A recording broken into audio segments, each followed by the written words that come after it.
نحمده ونصلي على رسوله الكريم اما بعد فاعوذ بالله من الشيطان الرجيم بسم الله الرحمن الرحيم رب اشرح لي صدري ويسر لي امري واحلل عقدة من لساني يفقهوا قولي. ناظرین، پروگرام اللہ کے خوبصورت نام کے ساتھ آپ کی خدمت میں حاضر ہے. آج ہم انشاءاللہ اللہ سبحانہ وتعالی کے نام الغنی پر بات کریں گے. غنی، بے پرواہ، وہ جو کسی کا بھی محتاج نہیں، ساری مخلوق اس کی محتاج ہے اور اسے کسی کی بھی قطعاً کچھ بھی ضرورت نہیں کسی بھی اعتبار سے. قرآن مجید میں اللہ سبحانہ وتعالی نے اپنی یہ صفت 18 بار ذکر کی ہے کہ اللہ تعالی غنی ہے، بے نیاز ہے. بعض اوقات ہم دیکھتے ہیں کہ بندوں کے اندر بھی غنا پایا جاتا ہے، لیکن اللہ تعالیٰ کے غنی ہونے اور بندوں کے غنی ہونے میں بہت بڑا فرق ہے. اللہ تعالیٰ کی یہ صفت ہمیشہ کے لیے ہے، ہمیشہ سے تھی، ہمیشہ رہے گی. جبکہ بندوں کو جب کسی قسم کا کوئی غنا ملتا ہے تو وہ بہت ہی محدود قسم کا، اور اس کا کوئی بھی کمپیریزن نہیں اللہ سبحانہ وتعالیٰ کے غنا کے ساتھ. تو اللہ سبحانہ وتعالیٰ اپنی ذات میں بے نیاز ہے. تو آئیے دیکھتے ہیں کہ قرآن و سنت کی روشنی میں ہمیں اللہ سبحانہ وتعالیٰ کے اس نام کے بارے میں کیا رہنمائی ملتی ہے. سب سے پہلی بات تو یہ ہے کہ اللہ سبحانہ وتعالیٰ تمام جہان والوں سے بے نیاز ہے. اللہ تعالیٰ فرماتے ہیں یا ایھا الناس انتم الفقراء الی اللہ واللہ هو الغنی الحمید. اے لوگو، تم سب اللہ کے محتاج ہو اور اللہ وہ بے نیاز ہے، تعریف والا ہے. یعنی یہاں واضح طور پر فرق بتا دیا گیا کہ بندے اور خالق میں کیا فرق ہے. بندہ اپنی ہر چیز میں اپنے رب کا محتاج ہے. مثلا اپنی زندگی کے لیے اگر اللہ سبحانہ وتعالی بندے کو زندگی نہ دے تو انسان کہیں سے زندگی خرید نہیں سکتا. ماں کے پیٹ میں بچہ کس طرح ایک ایک سٹیپ کے بعد آگے بڑھتا چلا جاتا ہے، گرو کرتا چلا جاتا ہے، وہاں اس کو غذا کون پہنچاتا ہے؟ اگر اللہ تعالیٰ نہ چاہے تو ماں اس کے لیے کچھ بھی نہیں کر سکتی. ماں کو تو کچھ پتہ ہی نہیں ہوتا کہ اس وقت اس کا بچہ اندر کیا کر رہا ہے. وہ سو رہی ہوتی ہے، جاگ رہی ہوتی ہے، کھا پی رہی ہوتی ہے، چل پھر رہی ہوتی ہے، لیکن اللہ سبحانہ وتعالیٰ اس بچے کے رزق کا پورا پورا انتظام فرماتے ہیں. پھر اسی طرح جب بچہ دنیا میں آتا ہے تو اللہ تعالیٰ ماں کے اندر اس کی غذا پیدا کر دیتے ہیں، یعنی ماں کے سینے میں اس کے لیے دودھ بھی اتار دیتے ہیں. انسان اپنے زندہ رہنے کے لیے غذا کا محتاج ہوتا ہے، سانس لینے کے لیے آکسیجن کا محتاج ہوتا ہے. پھر اسی طرح بچہ اتنے کمزور حالت میں پیدا ہوتا ہے کہ وہ خود اٹھ بیٹھ بھی نہیں سکتا، بول بھی نہیں سکتا، اپنی ضرورت بتا بھی نہیں سکتا، انتہائی بے بسی کے عالم میں ہوتا ہے. لیکن اس کے برعکس اللہ سبحانہ وتعالیٰ کو اس قسم کی کوئی کمزوری لاحق نہیں. پھر اسی طرح بندہ زندگی کے مختلف مراحل میں سے گزرتے ہوئے طرح طرح کی محتاجیوں کا شکار ہوتا ہے. کبھی وہ کسی کا سہارا لیتا ہے، کبھی کسی کا سہارا لیتا ہے، اور پھر جب دنیا سے جانے کا وقت ہوتا ہے تو انسان کی محتاجی ایک دفعہ پھر پوری طور پر اسے آ گھیرتی ہے کہ وہ جب فوت ہو جاتا ہے تو اپنے بستر پر سے اٹھ بھی نہیں سکتا، خود کو نہلا بھی نہیں سکتا، کفن بھی نہیں دے سکتا، قبر میں بھی نہیں اتار سکتا، اپنے لیے دعا بھی نہیں کر سکتا. اور پھر جب زمین کے اندر اتار دیا جاتا ہے تو اس وقت وہ مکمل طور پر اللہ سبحانہ وتعالیٰ کے کنٹرول میں ہوتا ہے. وہاں اس کا حساب کتاب ہوتا ہے اور اللہ تعالیٰ کے رحم و کرم پر ہوتا ہے. تو بندہ اپنی زندگی کے، اپنی موت کے اور موت کے بعد کے ہر مرحلے میں محتاج ہے، ضرورت مند ہے. اگر وقتی طور پر اس کو کچھ اختیارات ملتے بھی ہیں تو وہ بہت ناکافی ہیں، اور وہ بھی تنہا ان چیزوں کا مالک نہیں ہوتا. اس کے برعکس اللہ سبحانہ وتعالیٰ وہ ساری مخلوق سے مکمل طور پر بے نیاز ہے اور تعریف والا ہے. اللہ سبحانہ وتعالیٰ نے زمین و آسمان بنائے، ان کی تخلیق کے وقت اس نے کسی سے کوئی مشورہ نہیں کیا، کسی سے کسی قسم کی کوئی مدد نہیں لی. آدم علیہ السلام کی تخلیق کے وقت کسی سے کوئی مدد نہیں لی، نہ ان کا ناک نقشہ بنانے میں، اور نہ ان کے اندر روح پھونکنے میں، اور نہ روح کے پیدا کرنے میں، کسی طرح بھی. یہ سب اللہ سبحانہ وتعالی اکیلے واحد رب العالمین ہی کا کمال ہے، اور ساری تعریف اسی کے لیے ہے جس نے یہ سب کچھ بنایا اور جس میں کسی اور کا کچھ بھی حصہ نہیں. تو پہلی بات ہمیں یہ سمجھنی چاہیے کہ اللہ تعالی ہر ایک سے بے نیاز ہے، اور پھر سارے جہان والوں سے، زمین والوں سے بھی، آسمان والوں سے بھی، ہر ایک سے بے نیاز ہے. اسے کسی کی بھی مدد کی ضرورت نہیں، اور پھر کوئی بھی اس کا شریک نہیں. فرمایا لا شریک لہ وبذالک امرت وانا اول المسلمین. اس کا کوئی شریک نہیں، اسی چیز کا مجھے حکم دیا گیا اور میں سب سے پہلا فرما بردار ہوں. پھر اسی طرح لہ ما فی السماوات وما فی الارض، اسی کا ہے جو کچھ آسمانوں میں ہے اور جو زمین میں ہے. وَإِنَّ اللَّهَ لَهُوَ الْغَنِيُّ الْحَمِيدُ، اور بے شک اللہ تعالی وہ تو بے نیاز ہے، تعریف والا ہے. پھر اسی طرح اسے اولاد کی بھی ضرورت نہیں، وہ اس سے بھی بے نیاز ہے. لم یلد ولم یولد، اور کسی قسم کے نہ بیٹے کی نہ بیٹیوں کی اس کو کوئی محتاجی ہے، اور اس کی نہ طلب ہے، نہ خواہش ہے، نہ ضرورت ہے. اور کسی بھی طرح اس نے کسی کو ایسا کوئی لقب دیا ہی نہیں، کوئی ایسا رشتہ بتایا ہی نہیں. پھر اس کو بیوی کی بھی ضرورت نہیں ہے. وَلَمْ تَكُنْ لَهُ صَاحِبَةٌ، اس کی کوئی بیوی تھی ہی نہیں، اور اگر بیوی نہیں تھی تو بیٹا کہاں سے آ گیا. پھر اسی طرح اللہ تعالیٰ کو کسی قسم کی جسمانی بھی کوئی کمزوری لاحق نہیں، اسے نیند اور اونگ کی بھی ضرورت نہیں، اسے تھکاوٹ بھی لاحق نہیں ہوتی، وہ اپنی ذات میں بے نیاز ہے. پھر اسی طرح اسے کھانے پینے کی بھی ضرورت نہیں ہوتی. قرآن مجید میں آتا ہے قُلْ أَغَيْرَ اللَّهِ أَتَّخِذُ وَلِيًّا فاطر السماوات والارض وهو يطعم ولا يطعم قل انی امرت ان اکون اول من اسلم ولا تکونن من المشرکین. آپ کہہ دیجئے کیا میں اللہ کے علاوہ کسی اور کو اپنا ولی بنا لوں، جبکہ زمین و آسمان کا پیدا کرنے والا وہی ہے، وہی سب کو کھلاتا ہے، اس کو کوئی نہیں کھلاتا. کہیے کہ مجھے حکم دیا گیا ہے کہ میں سب سے پہلا اطاعت گزار بنوں، اور خبردار تم لوگ مشرک نہ ہو جانا. تو اس سے یہ پتہ چلتا ہے کہ سب کو اللہ تعالیٰ کھلا رہا ہے اور اسے کھانے کی ضرورت نہیں. اسی طرح ایک اور جگہ پر آتا ہے کہ اسے مخلوق سے کچھ بھی نہیں چاہیے. فرمایا وَمَا خَلَقْتُ الْجِنَّ وَالْإِنسَ إِلَّا لِيَعْبُدُونَ، میں نے جن و انس کو اپنی عبادت کے لیے پیدا کیا. مَا أُرِيدُ مِنْهُمْ مِنْ رِزْقٍ، میں ان سے کسی قسم کا کوئی رزق نہیں چاہتا. وَمَا أُرِيدُ أَن يُطْعِمُونَ، اور نہ میں یہ چاہتا ہوں کہ وہ مجھے کھلائیں. اللہ تعالیٰ بندوں کی کسی بھی چیز کا محتاج نہیں کہ بندے اللہ تعالیٰ کو اکٹھا کر کے کوئی رزق دے جس سے اس کا نظام چلے، ہرگز بھی نہیں. پھر اسی طرح ایک اور جگہ پر فرمایا وَأْمُرْ أَهْلَكَ بِالصَّلَاةِ وَاصْطَبِرْ عَلَيْهَا، اپنے گھر والوں کو نماز کا حکم دیجیے اور خود بھی اس کی پابندی کیجیے. لا نسألک رزقا، ہم آپ سے کسی رزق کا مطالبہ نہیں کرتے، ہم نے عبادت کا مطالبہ کیا. اور یہ بھی نہیں کہ اللہ تعالیٰ کو عبادت کی کوئی ضرورت ہے، ہرگز نہیں. یہ بندوں کے فائدے میں انہیں اس کام پر لگایا گیا ہے اور ان سے اس کا مطالبہ کیا گیا ہے. فرمایا نحن نرزقک والعاقبۃ للتقوی، ہم آپ کو رزق دیتے ہیں اور انجام تو تقوی والوں کا ہی اچھا ہے. پھر اسی طرح اللہ سبحانہ وتعالیٰ اوور آل بھی ساری مخلوق سے بے نیاز ہے. فرمایا وَرَبُّكَ الْغَنِيُّ ذُو الرَّحْمَةِ إِن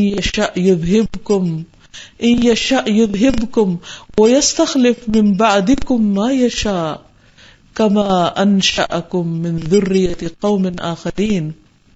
اور تیرا رب ہر طرح سے بے پرواہ اور مہربان ہے، ہر طرح سے بے پرواہ، ہر چیز سے، ہر ایک سے. اور اگر وہ چاہے تو تم سب کو لے جائے. یعنی کوئی انسان یہ نہ سمجھے کہ اس کا وجود کی اللہ تعالیٰ کو ضرورت ہے، یا وہ کوئی مجبوری ہے اللہ تعالیٰ کی کہ اس کو اس کی نافرمانی اور ڈھٹائیوں کے باوجود مجبوری کی وجہ سے دنیا میں رکھنا پڑ رہا ہے. ایسا ہرگز کچھ نہیں. اللہ تعالیٰ فرماتے ہیں وہ چاہے تو سب کو لے جائے اور تمہاری جگہ اور لوگوں کو لے آئے جیسے تمہیں اور لوگوں کی نسل سے پیدا کیا. اور ہم دیکھتے ہیں کہ کس طرح آدم علیہ السلام کے زمانے سے لے کر اب تک لوگ آ رہے ہیں اور جا رہے ہیں. ہر 100 سال بعد زمین کا نقشہ بدل جاتا ہے, ایک جنریشن چلی جاتی ہے, پوری طرح کمپلیٹلی ختم ہو جاتی ہے اور بالکل ایک نئی قوم پیدا ہو جاتی ہے, اور پھر اسی طرح یہ سلسلہ چلتا چلا جا رہا ہے. انسان اپنے موت کے ساتھ کس قدر بے بس ہے. وہ دنیا میں کسی بھی قسم کی کوئی بھی طاقت حاصل کر لے لیکن وہ موت سے خود کو بچا نہیں سکتا. موت اس کے غرور اور تکبر کو ختم کر کے رکھ دینے والی ہے, اور یہی اس کی محتاجی کی سب سے بڑی دلیل ہے کہ وہ اپنے سہارے اپنے آپ میں خود قائم بھی نہیں رہ سکتا. اس سے دنیا میں رہنے کے لیے بھی اللہ تعالیٰ کی مدد کی ضرورت ہے کہ وہ اسے زندگی دے تو وہ یہاں سے وقت گزارے. پھر اسی طرح عام طور پر ہم جب کوئی نیکی کا کام کرتے ہیں تو ہم سمجھتے ہیں کہ شاید ہم نیکی کر کے اللہ تعالیٰ کو کوئی فائدہ پہنچا رہے ہیں یا اس کو ہماری اس نیکی کی کچھ ضرورت ہے, جبکہ اللہ تعالیٰ صاف طور پر فرماتے ہیں کہ اسے اس کی کوئی ضرورت نہیں. مثلا قربانی کرنے کا اللہ تعالیٰ نے حکم دیا لیکن ساتھ ہی بتا دیا کہ لن ینال اللہ لحومها ولا دماؤها ولکن ینالہ التقوی منکم. اللہ تعالیٰ کو ان جانوروں کا نہ خون پہنچتا ہے اور نہ گوشت, ہرگز نہیں, کچھ بھی نہیں پہنچتا. یعنی انسان جب اللہ کے نام پر بکرا ذبح کرتا ہے تو خون زمین پر گر جاتا ہے, گوشت انسان کھا جاتے ہیں. اللہ تعالیٰ کو اس میں سے کچھ بھی نہیں ملتا اور نہ اس کو ضرورت ہے, نہ وہ کھاتا ہے اور نہ ہی اس سے کچھ اور فائدہ اٹھاتا ہے. انسان تو ایک بکرا ذبح کرنے کے بعد اس کے ہڈیوں, کھال بال ہر چیز سے کچھ نہ کچھ فائدہ اٹھا رہے ہوتے. اللہ تعالیٰ کو کسی قسم کا کچھ بھی اس میں سے ذرا بھی نہیں چاہیے. اور پھر کیا فرمایا, وَلَٰكِن يَنَالُهُ التَّقْوَىٰ مِنكُمْ, اس کو تو تمہارا تقویٰ پہنچتا ہے کہ تم اس سے کتنی محبت کرتے ہو اور اس کو اس محبت میں کتنی بہترین طریقے سے اس کی عبادت کرتے ہو اور اس کو چاہتے ہو. پھر فرمایا كَذَلِكَ سَخَّرَهَا لَكُمْ لِتُكَبِّرُوا اللَّهَ عَلَىٰ مَا هَدَاكُمْ وَبَشِّرِ الْمُحْسِنِينَ. اسی طرح ہم نے انہیں تمہارے تابع کر دیا ہے, یعنی اللہ کا فضل ہے, مہربانی ہے کہ اس نے ان جانوروں کو تمہارے لیے مسخر کیا. اگر یہ بھیڑ بکریاں بھی شیر اور چیتے کی طرح ہوتی تو انسان ان کو ذبح کرنے سے قاصر ہوتا, بلکہ وہ الٹا انسان کو کھا جاتی. تو اللہ تعالیٰ فرماتے ہیں کہ اس لیے مسخر کیا تاکہ اللہ نے جو راہ تمہیں دکھلائی ہے اس پر اس کا شکر ادا کر کے اس کی بڑائی بیان کرو. اور اے نبی صلی اللہ علیہ وسلم, آپ نیکوکار لوگوں کو بشارت دے دیجیے, یعنی جو اللہ کا تقویٰ کرتے ہیں, جو اللہ کی خاطر قربانی کرتے ہیں. پھر یہ بھی یاد رہے کہ اللہ سبحانہ و تعالیٰ کو بندوں کے شکر کی بھی ضرورت نہیں کہ بندے اس کا شکریہ ادا کریں.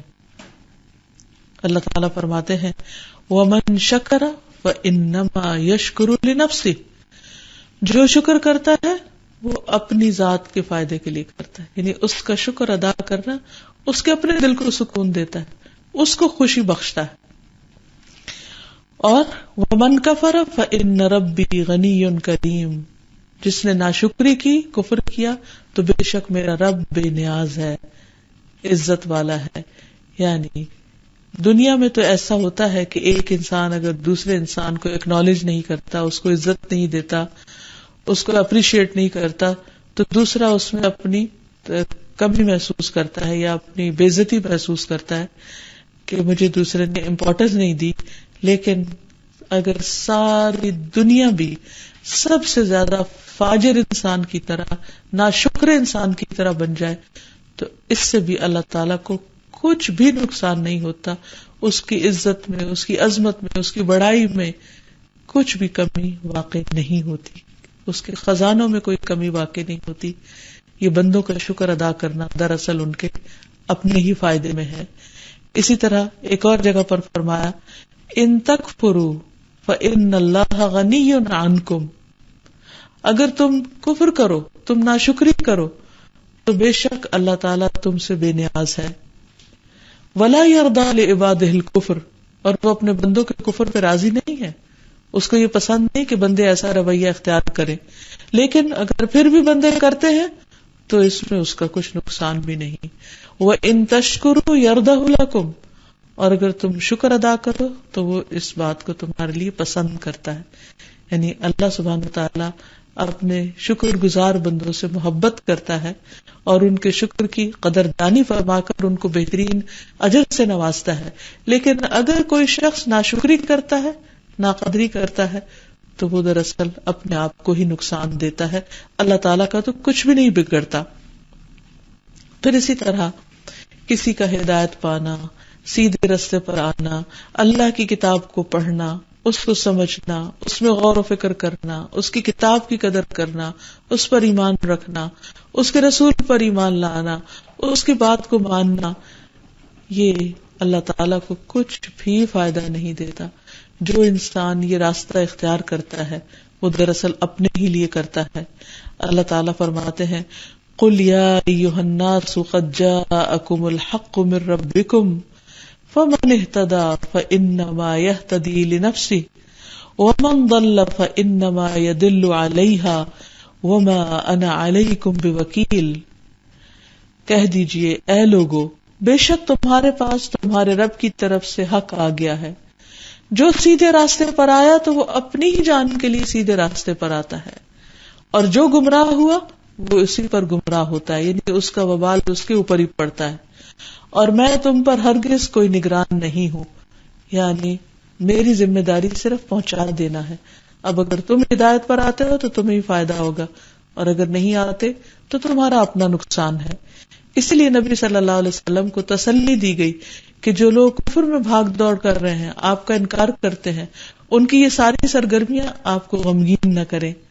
وَلَا يَحْزُنْكَ الَّذِينَ يُسَارِعُونَ فِي الْكُفْرِ إِنَّهُمْ لَن يَضُرُّوا اللَّهَ شَيْئًا، اور وہ لوگ تجھے غمزدہ نہ کریں جو کفر میں جلدی کرتے ہیں، وہ اللہ کو بے شک ہرگز کچھ نقصان نہیں پہنچائیں گے، پہنچا سکتے بھی نہیں. یعنی اگر وہ اللہ تعالیٰ کی نافرمانی کرتے ہیں، جس راستے پر اللہ تعالیٰ ان کو چلنے کے لیے کہتے ہیں وہ اس راستے کو چھوڑ کر کوئی اور راستہ اختیار کر لیتے ہیں، تو اس سے اللہ سبحانہ تعالیٰ کا کچھ بھی نقصان نہیں، کیونکہ دوسرا راستہ خود ان کے برے انجام کی طرف ان کو لے جا رہا ہے. اللہ تعالیٰ تو پوری مخلوق کے کفر سے بے نیاز ہے. اللہ تعالیٰ فرماتے ہیں وَقَالَ مُوسَىٰ إِن تَكْفُرُوا أَنتُمْ وَمَنْ فِي الْأَرْضِ جَمِيعًا فَإِنَّ اللَّهَ غَنِيٌّ حَمِيدٌ. موسیٰ نے کہا اگر تم اور وہ لوگ جو زمین میں ہیں سب کے سب کفر کرو، یعنی کوئی ایک انسان بھی نیک نہ ہو، تو بے شک اللہ یقیناً بڑا ہی بے پرواہ تعریف کے قابل ہے. یعنی چند انسانوں کا کفر اور انکار تو اپنی جگہ، لیکن اگر ساری مخلوق بھی بگڑ جائے تو بھی اللہ تعالیٰ کا کچھ نقصان نہیں ہے. اس سے پتہ چلتا ہے کہ اللہ تعالیٰ کتنا غنی اور کتنا بے نیاز ہے. ایک اور جگہ پر فرمایا ذالک بأنہ کانت تأتیہم رسلہم بالبینات فقالوا ابشر یہدوننا فکفروا وتولوا واستغنى اللہ واللہ غنی حمید. یہ اس لیے کہ بے شک حقیقت یہ ہے کہ ان کے پاس ان کے رسول واضح دلیلیں لے کر آتے تھے، تو انہوں نے کہا کہ کیا کوئی بشر ہماری رہنمائی کرے گا. تکبر کا شکار ہو گئے، بگڑ گئے. پس انہوں نے انکار کر دیا اور منہ پھیر لیا، اور اللہ نے پرواہ نہ کی، اور اللہ بے پرواہ ہے، تمام خوبیوں والا ہے. یعنی لوگ صرف اس بات پر بگڑ گئے کہ ان کے لیے انہی جیسے انسان رسول بن کر کیوں آئے اور ان کے ذریعے کیوں ہدایت بھیجی گئی. یہ دراصل ان کا تکبر تھا جس کی وجہ سے انہوں نے ایسا کیا. پھر اسی طرح یہ ہے کہ اللہ تعالیٰ بندوں کی روگردانی سے بھی بے نیاز ہے. فرمایا لقد كان لكم فيهم أسوة حسنة لمن كان يرجو الله واليوم الآخر ومن يتول فإن الله هو الغني الحميد. بلا شبہ یقیناً تمہارے لیے ان میں اچھا نمونہ تھا اس شخص کے لیے جو اللہ اور یوم آخرت کی امید رکھتا ہے، اور جو کوئی منہ پھیرے تو یقیناً اللہ ہی وہ ذات ہے جو بے پرواہ ہے، تمام تعریفوں کے لائق ہے. پھر اسی طرح اللہ تعالیٰ بندوں کے اعمال سے بے نیاز ہے. فرمایا وَمَن يَشْكُرْ فَإِنَّمَا يَشْكُرُ لِنَفْسِهِ وَمَن كَفَرَ فَإِنَّ اللَّهَ غَنِيٌّ حَمِيدٌ. ہم نے لقمان کو حکمت عطا کی جو یہ تھی کہ اللہ کا شکر ادا کرتے رہو، اور جو کوئی شکر ادا کرتا ہے وہ اپنے ہی لیے کرتا ہے، اور جو ناشکری کرے تو اللہ یقیناً بے نیاز ہے، بہت تعریفوں والا ہے. اسی طرح اگر کوئی شخص اللہ تعالیٰ کے راستے میں جدوجہد کرتا ہے، محنت کرتا ہے، عبادت میں مشقت کرتا ہے، تو اس کا فائدہ بھی خود اسی کو پہنچتا ہے. اس کی یہ ساری کنسنٹریشن اور محنت اور قربانی اللہ تعالیٰ کو کچھ بھی فائدہ نہیں دیتی. فرمایا وَمَن جَاهَدَ فَإِنَّمَا يُجَاهِدُ لِنَفْسِهِ. جو جدوجہد کرتا ہے، جو کوشش کرتا ہے، وہ اپنی ہی ذات کے لیے کرتا ہے. ان اللہ لغنی عن العالمین. بے شک اللہ تعالیٰ سارے جہان والوں سے بے نیاز ہے. یعنی اگر کوئی نہ یہ کوشش اور محنت کرے تو بھی اللہ تعالیٰ کو کوئی فرق نہیں پڑتا. زمین و آسمان کی ہر چیز اس کی تسبیح کر رہی ہے، اس کے آگے جھکی ہوئی ہے. اگر انسان نہیں جھکے گا تو اس کا کچھ بھی نہیں بگڑتا، انسان ہی کا بگڑے گا. پھر اسی طرح اللہ تعالیٰ لوگوں کے صدقات سے بے نیاز ہے. فرمایا قول معروف ومغفرۃ خیر من صدقۃ یتبعها اذی واللہ غنی حلیم. اچھی بات اور معاف کر دینا اس صدقے سے بہتر ہے جس کے پیچھے کسی طرح کی کوئی تکلیف دینا ہو، یعنی احسان جتانا یا اذیت دینا. اور اللہ بہت بے پرواہ، بے حد بردبار ہے. یعنی بعض اوقات لوگ اللہ کے نام پر دیتے ہیں اور ساتھ ہی احسان جتاتے ہیں یا تکلیف دیتے ہیں، تو اللہ سبحانہ و تعالیٰ کو ایسے کسی صدقے کی ضرورت نہیں.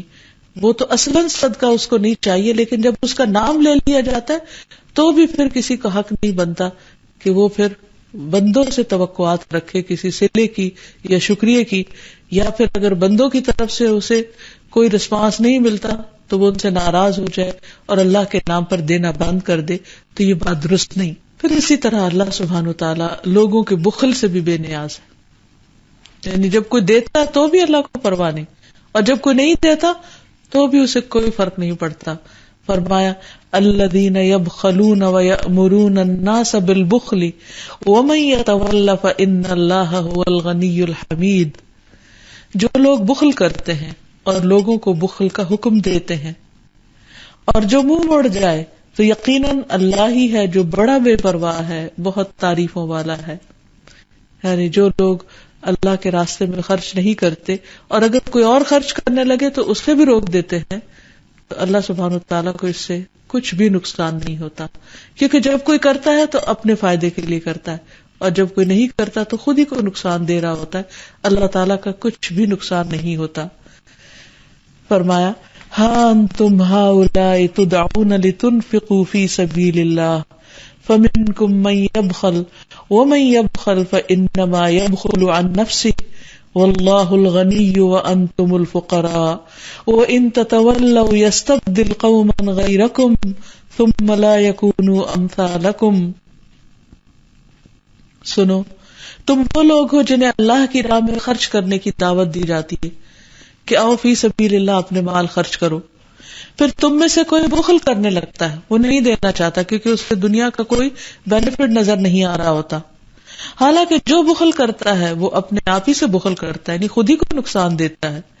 اور اللہ تو بے نیاز ہے اور تم ہی اس کے محتاج ہو. تمہیں ضرورت ہے خرچ کرنے کی، اللہ تعالیٰ کو لینے کی نہیں ہے. اور اگر تم نہ مانو گے تو اللہ تمہاری جگہ دوسرے لوگ لے آئے گا جو تم جیسے نہ ہوں گے، یعنی تم سے بہت بہتر ہوں گے. وہ خوشی خوشی اللہ کے راستے میں اپنا مال خرچ کرنے والے ہوں گے. پھر اسی طرح اللہ سبحانہ و تعالیٰ اس بات سے بھی بے نیاز ہے کہ کوئی اپنے نفس کو مشقت میں ڈالے. اللہ تعالیٰ کو خوش کرنے کے لیے خود کو ٹارچر کرنے کی ضرورت نہیں. حضرت انس روایت کرتے ہیں کہ نبی صلی اللہ علیہ وسلم نے ایک بوڑھے کو دیکھا جو اپنے بیٹوں کے سہارے چل رہا تھا. تو آپ نے فرمایا اس کا کیا حال ہے؟ تو انہوں نے کہا کہ اس نے پیدل چل کے کعبہ کے طواف کی نظر مانی ہے. تو آپ صلی اللہ علیہ وسلم نے فرمایا اللہ تعالیٰ نفس کو عذاب میں مبتلا کرنے سے بے نیاز ہے. اس کو کوئی ضرورت نہیں کہ کوئی اپنے آپ کو اس مشکل میں ڈالے. اس سے سوار ہونے کا حکم دیا، پھر اس کو سوار ہونے کا حکم دیا. تو یاد رکھیں کہ انسان محتاج ہے، اللہ بے نیاز ہے. انسان ضرورت مند ہے. اللہ تعالیٰ کو کسی کی نہ عبادت کی، نہ مال کی، نہ صدقات کی، اور نہ جسمانی مشقت کی، کسی بھی چیز کی ضرورت نہیں. پھر اسی طرح اللہ سبحانہ و تعالیٰ نہ صرف یہ کہ خود بے نیاز ہے بلکہ وہ دوسروں کو بے نیاز کرتا بھی ہے. یعنی بندوں کو اتنا دیتا ہے کہ انہیں دوسروں سے بے نیاز کر دیتا ہے. فرمایا وَأَنَّهُ هُوَ أَغْنَى وَأَقْنَى، اور یہ کہ بے شک اسی نے غنی کیا اور دولت عطا کی. یعنی بندوں کے پاس جو مال و دولت ہے وہ دراصل اللہ تعالیٰ کا دیا ہوا ہے. اللہ تعالیٰ چاہتا تو یہ سب کسی اور کو بھی دے سکتا تھا، لیکن اس نے تمہیں چنا اپنی اس نعمت کے لیے. تو اس پر اللہ تعالیٰ کا شکر گزار ہونا چاہیے، اور یہ نہیں سوچنا چاہیے کہ یہ سب کچھ میری محنت کی وجہ سے مجھے ملا ہے. پھر اسی طرح اللہ تعالیٰ بندوں کو اپنے فضل سے غنی کرنے والا ہے. فرمایا وَإِنْ خِفْتُمْ عَيْلَةً فَسَوْفَ يُغْنِيكُمُ اللَّهُ مِنْ فَضْلِهِ إِنْ شَاءَ إِنَّ اللَّهَ عَلِيمٌ حَكِيمٌ، اور اگر تم کسی قسم کے فقر سے ڈرتے ہو تو اللہ جلد ہی تمہیں اپنے فضل سے غنی کر دے گا اگر اس نے چاہا. بے شک اللہ سب کچھ جاننے والا، کمال حکمت والا ہے.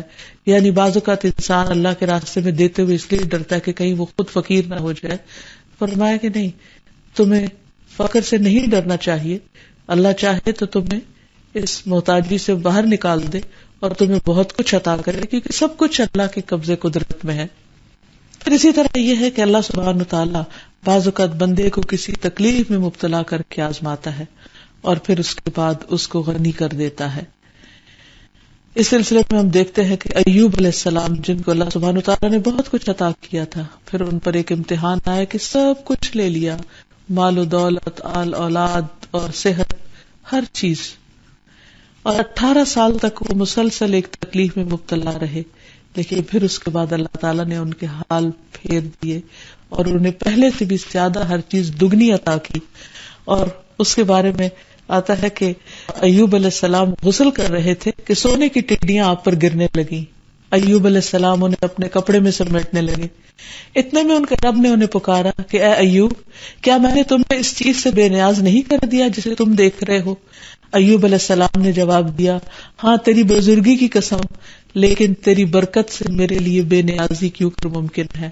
یعنی یہ تو مجھ پر برسار ہے تو میں اس سے منہ کیسے موڑ سکتا ہوں؟